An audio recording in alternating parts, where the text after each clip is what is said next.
I want to go over two mini SEO case studies today.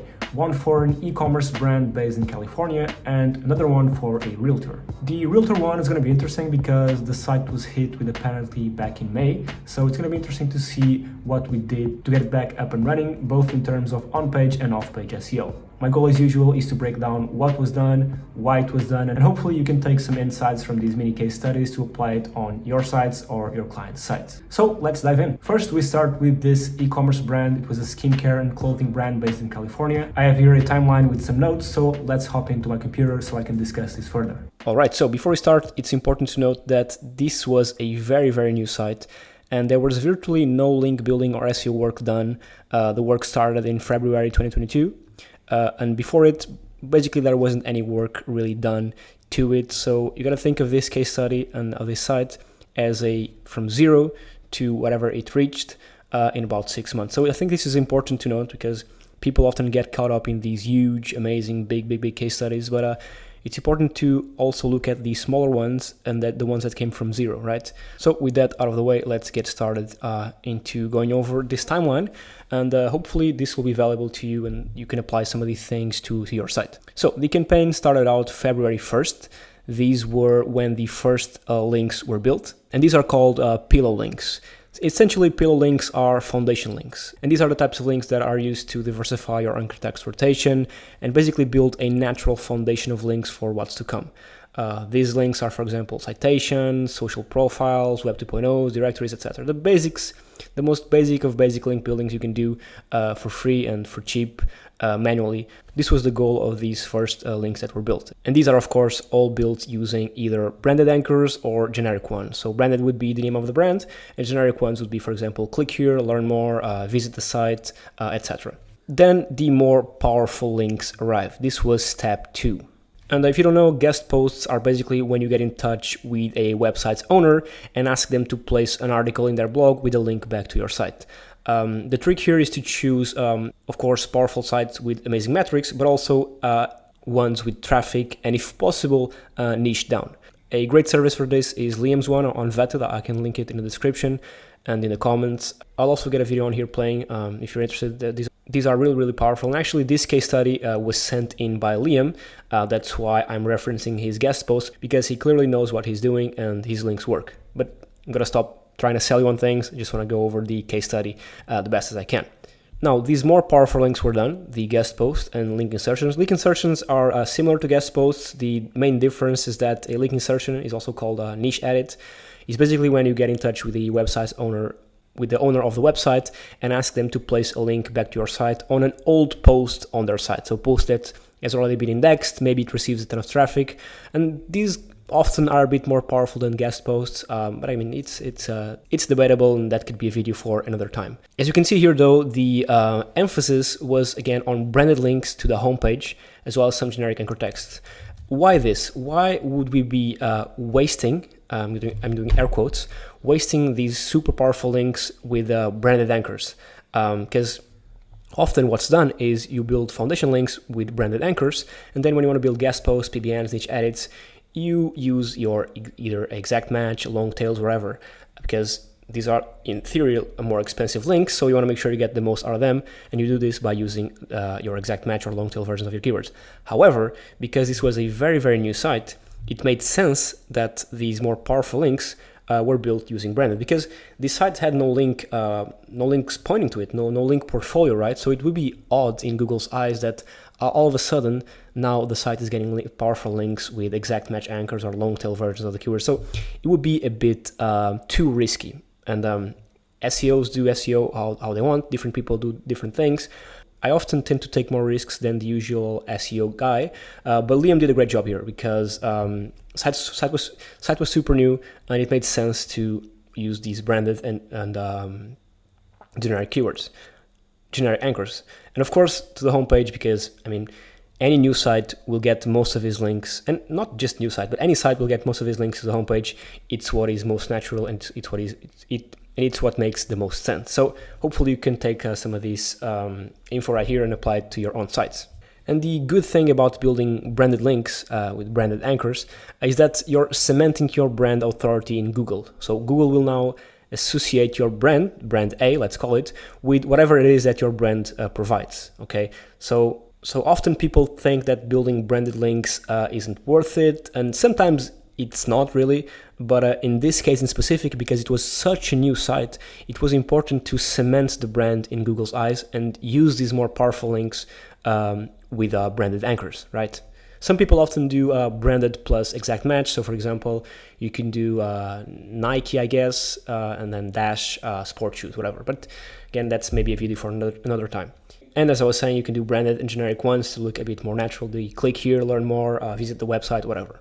Now, this is an e-commerce site, right? As I told you, this is a skincare and clothing company in California, right? So after all of this time link building to the homepage and doing branded anchors and generic ones and cementing the brand in Google, it was time to build some keyword rich anchor text to, in this case, the product pages. And of course, keyword rich anchor texts are the ones that are not branded or generic. So for example, if these guys were selling skincare products, one of the keyword rich anchors could be, for example, best exfoliating rub for men, or other one could be men's cream after surf, whatever. You get the point. Basically anchors that describe the product that's being sold, right? And of course, when you do this, you tell Google exactly what that page is about, and Google starts giving you rankings for it, right? The whole process of SEO, at least how I do it, is to start with the branded anchors, generic ones, and then move on slowly to the long tail versions, then branded plus long tail, then branded plus exact match, and then eventually just solely exact match. Of course, you want to make sure that your exact matches don't overflow too much. So for example, if you have 100 links built to your site, you want to make sure 90% of them are branded and generic. Around 10%, maybe 15%, again, depending on the niche and depending on what you're doing and how risk averse you are, you could have more exact match or more long tail versions of your keyword. But again, this all depends on how risky you want to take it. For example, I know some SEO guys that don't do off-page SEO. They solely do on-page, and it works for them, right? It's less risky. It works. So again, SEO is more of a game that different people can play different ways to achieve the same results. But I'm rambling. Let's focus on the case study again. Now, you can see here that the trend was starting to look good. It was starting to go up, right? But of course, we didn't stop there. And around here in about August, as you can see here from the timeline, 2 more branded anchor text guest posts were built. As you can see, this is not a very aggressive SEO strategy, right? A few links were built. Not that many links were built, to be honest. You can see by what was done here. But the results achieved were great, right? The site went from basically 0 traffic to 280 organic traffic a month. And look down here. The keywords that were ranking went from virtually 0 to more than 1,000, which is crazy. Again, this is not a very aggressive SEO strategy. This was probably a local client with a small budget, right? But it just goes to show that even though you have a small budget, of course, things can take more time. This was about a 7-month period. So 7 months to achieve this in traffic is a bit too much, in my opinion. But again, it depends on the budget. And when you look at these case studies, you have to take into account the budget of the client, right? Which I'm making an assumption here, but I would assume that the client's budget was low. That being said, you can just see the traffic that they got. And one thing I want to stress is that SEO is kind of forever, with air quotes again. Because if these guys would have paid for ads, I mean, they would probably have gotten more traffic with ads. But the issue with ads is that as soon as you turn off the faucet, as soon as you stop spending money, your traffic goes to 0 again, right? So this is the beauty of SEO. You invest money, you're in the hole, right? You're losing money every month because you're investing it, right? Minus whatever per month. But in the long run, right, you'll see a positive ROI. And that's what a lot of people don't see in the SEO space. This is me again just rambling, but this is why a lot of people don't want to spend $1,000 or $2,000 a month into SEO, because they cannot see the vision. Because it's easier to see, okay, I just dropped $100 in ads and I got 2 leads. That's great. I'm going to spend more and more.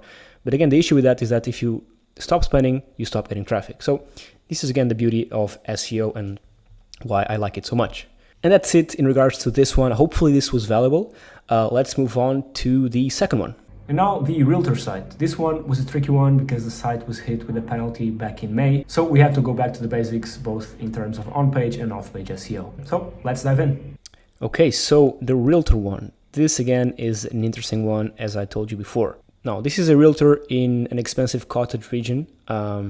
This is in Canada, and let's just take a look first at the traffic and then at the organic keywords before we take a look at the what's written here. So as you can see, all was going well since October 2021, moving up. The SEO guy was probably doing a great job, but then we are really not sure what happened. Maybe a Google penalty because he built some links he shouldn't have, maybe over optimization. We don't know, right? We only know that the site tanked from around 220 traffic to less than half. And again, this is a realtor site, so the traffic is, even though it looks small, so 300 visits a month, each visit is much more valuable than, for example, if that same visit were to go to a site about, I don't know, cheap products, right? Because when someone is going to realtor sites, even in an expensive region, the lead value, the traffic value is much higher than in any other, in different niche, I guess. Okay, so bam, there was a sharp decline because of their penalization. Then, as you can see, the organic keywords, they also tanked from a high of almost 700 to down here 100. So it's crazy. It was a difficult one, but let's go over what they did to bounce back. Because in SEO, it's important you bounce back. Otherwise, you're not going to make it, right? You have to be in constant war with search engine. So let's get started. Again, site was hit with a penalty. So the game plan was to work both on-page SEO, so on-site and then off-site. And then before I read all of this, because I think it's valuable that I read, but I also think it's valuable that I explain. My goal with this one and why we chose this one is to, if you ever get a site penalized, not to exactly copy what was done here, but try to have some critical thinking about why this was done in specific. So let's get started. In regards to the on-page, which was done, started being done in August, so more or less around here, okay? This was when the work kicked in, sorry, around here. So the site was declining, and then we started work around here. Now, firstly, they added relevant keywords to the 3 main ranking pages along with a few sentences of relevant text to use the keywords in. And this makes perfect sense, right? You want to make sure that the pages that are ranking are the most relevant ones in terms of content. And I see this often not done properly in SEO. So if you have a page ranking maybe in the top 10, right? It's ranking there for a reason, right? So you want to make sure you give the page even more relevancy so Google ranks it higher. Of course, it's not just because of the relevancy that would rank higher, but it helps, right? So if you're seeing opportunity, if you use Ahrefs or any other tool for SEO, if you're seeing some of your ranking pages, don't try to bet on creating new ones. Try to optimize the ones that are already ranking, right? Because Google is already giving value to them. So this made sense, right? Maybe the pages weren't optimized enough. Now, of course, this is a classic optimizing the speed. We all know that speed is a ranking factor, and even if it isn't, because it's controversial, when someone clicks on your site and it takes too long to load, they're just going to go back and click the second result, even if you're ranking first, right?